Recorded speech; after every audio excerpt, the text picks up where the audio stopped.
You mentioned in your explanation, you brought up that animals also have an experience of when they die and that they go underground. Will you elaborate on that? And how animals fit into the whole picture and the soul connections and things like that. Okay. So again, that's a lot. And then when you leave it open-ended like that for me, I'm going to go on and on and on. That's fine. That's fine. Okay. All right. So let's just start with the Tibetan philosophy teaching about animals and reincarnation. They teach that incarnation is not species specific. If anybody watched the movie 7 Years in Tibet, you will remember that when the Dalai Lama had the first movie theater built in Tibet, through the Englishman who came, and they became quite close. He was interested in science. He was interested in 35 millimeter film. So he had the first little theater built, and this was all based on a true story. They spent months moving the dirt before they could even build the theater, because within the dirt was his aunts and their uncles and the earthworms, all the earthworms, and they had to move every their ancestors, single living being out of the way to prepare to build this building. And so the Englishman, and his name escapes me because all I'm seeing is Brad Pitt, who played who plays him. They were having this great conversation about that, and he's saying, I'm spending so much time, just preparing. What is it? And he goes, oh, it's more than that. We prepare to prepare. It's not just preparing for what's going to come. We're just in the process first of preparing. The preparing comes after that. So we're preparing to prepare. And it was such a beautiful moment of talking about this journey that we're on is all purposeful in so many ways. And moving these who they believed was their souls and their ancestry was such an important, integrous thing that they had to do. So they don't see it linearly. They don't see like so many spiritual people believe that we start off exploring as consciousness, as soul, minerals and elements and this and that and gas, and then if we go to plants and animals and human and etc. It's not like that. You can go Now that we're all here, yes, but now you kind of touched on the evolutionary process. And certainly the evolutionary process is based in science and proven from a scientific perspective. So there is order in an evolutionary process. But in incarnation, evidently, there's no order in do whatever we want. Seemingly. And it's why so many people think, they go, no, my animal, I'm pretty sure is a human. That's right.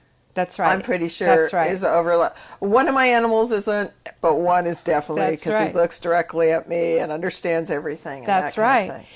And so I had never really had an affinity for animals. Most of my life, my children we had many, many animals. We lived on 50 acres.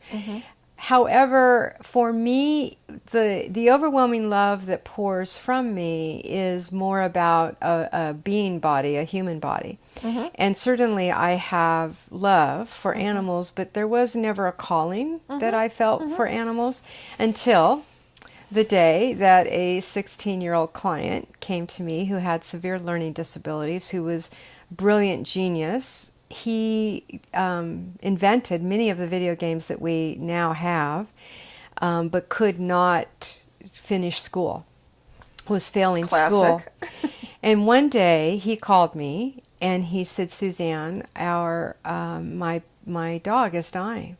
And he said, well, actually, my dog won't die. And the vet is here, and she doesn't understand why she won't let go and why she won't pass. And she had huge tumors throughout her whole body, and she was quite old. And she was, and I probably will get this wrong, she was an Aikido? Aikido, one of the biggest, the ones that fight bears. Huge, that looks like bears. And he said, will you please come? He said, I told my vet I needed to call you because you were somebody who could come and talk to my dog. And I said, okay, we'll call him Gary. I said, Gary, how do you know that? I've never talked to dogs before or animals. And he goes, you talk to me all the time. You visit me all the time. And he said, you visit me in my dreams. You visit me during the day. He said, oh, I'm always hearing you. And he said, so I have no doubt that you can do this for the dog. And I'm not taking no. You need to come. Right on. Right now. So he gave me their address. I dropped everything. I got in the car. This was on a Saturday. I got in a car. I went to the home, and the dog was set up in the garage, had IVs, and they were trying to allow her to pass naturally. And of course, the vet was going to euthanize her at some point. However, Gary would not allow that because he didn't feel like she was settled. He didn't feel like it was finished for her. So in comes Suzanne, and I sit down, and I'm on this cushion, and here's this huge animal that was bigger than me. And I felt like though I had to gather her in my lap. And so they helped gather her because she's not conscious, and they're putting her in my lap, and I began to meditate and do what I do with human beings. She wasn't conscious of that? She wasn't conscious. No, she was in a coma. Oh, but you didn't she say wasn't that. passed. Okay. She was in a coma and had been in a coma for 10 days. Oh, I'm sorry. That's Thanks all right. for a good question. And so I was holding her, and I just began contacting her spirit, really not having an experience profoundly that an animal had a spirit or had a soul, knowing of the Tibetan teaching, but just honoring that teaching, not really having my own experience of that teaching, right? So clearly her spirit showed up, her spirit began to communicate with me, and her spirit said, I'm stuck, was what I kept hearing. And so I'm like, okay, so I'm just doing exactly what I do, what I did with my mother, what I did with my father, with all the other people I've passed. But she starts taking me through this clearly dirt-filled reality. And I say me, my spirit, and I'm in shock. Because again, my limited judgment is that you go was we're going to go up, we're going to go into space, we're going to go into the nothingness, right? And this was clearly a contained, dirt-filled place, and it actually ended up being a tunnel that was underground, and that was how. And since I've done some research, and that has been corroborated by many people, that is exactly true. So we're going underground, we're going through the tunnel, and so I'm imagining, wow, this is going to be good, she's going to pass. And I'm feeling euphoric and like this is successful, and I kind of relax, and we're going and going and going, and she gets to the end of the tunnel, and she goes, "Arr!" And she stops, the spirit. And she says, I have to see my babies. Wow. I cannot go until I tell my babies goodbye. Which then was her blockage. This was what was keeping her on Earth. And her babies were her pups that she had earlier? All the way back. She came back into her body. She woke up from the coma. And I say to the vet and to the family, and to Gary, evidently, there's babies. Do we know where the babies? Do we know where the babies are? And she says to me, yes, they're pups. They know where the babies are. And so then I start asking them, where are the babies? So evidently, because she is this purebred, beautiful dog, they had bred her the year prior. She had had 4 pups. And they had a 3x5 card file where they knew that all the pups had gone. And so the vet is looking at me, and I said, you have to take all this out of her, all the tubes and everything. She had tubes draining her tumors. She had IVs. I said, you have to take all of this out of her because we have to find her pups and we have to bring them. So she knows they're okay? And so she knows they're okay. So common. She was completely alive, awake, happy, not eating. She was still fasting for the next 7 days while they contacted all of these people. Because she knew you were going to bring her to visit the babies. Or her pups, who are now over a year old, right? Oh. And frolicky and beautiful as you can imagine. And so there was this incredible... So I came back about 7 days into 8 days, 10 days later. Got to meet all of the animals. They somehow coordinated that. They all came back. She licked them all. She kissed them all. They had this incredible reunion, just like humans. Just like we hear all the time that humans are waiting for some other particular person to show up to say goodbye. I mean, we hear these stories continually. And in my limited judgment, I had never applied this to the animal kingdom. And 4 days after the pups left, she passed. Because she was completed. That's right.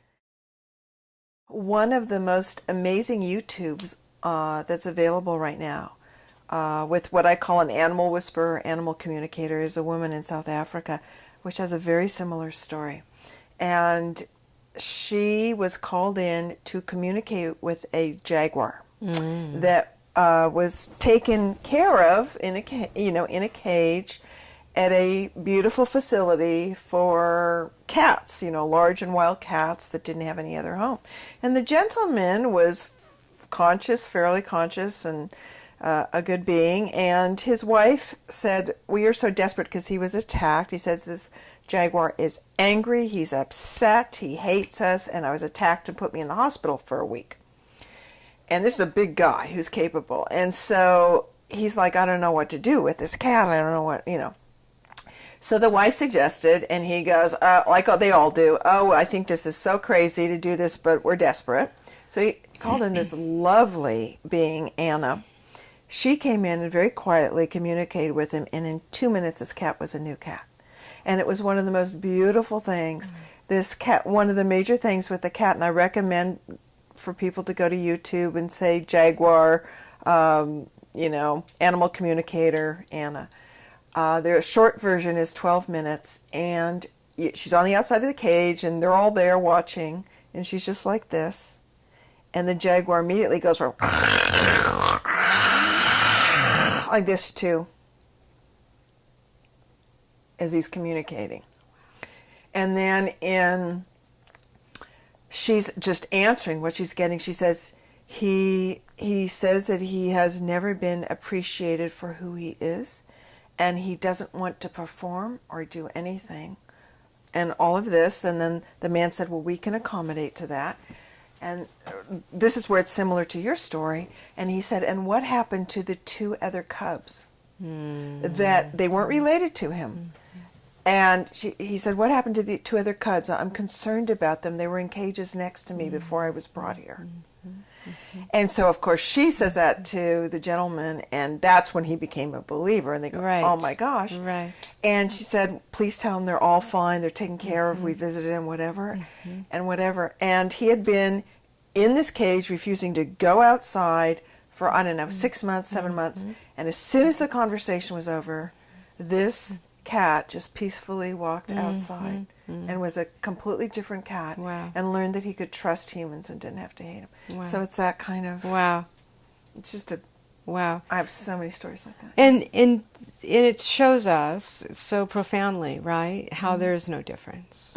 There is no difference. And a living being is a living being.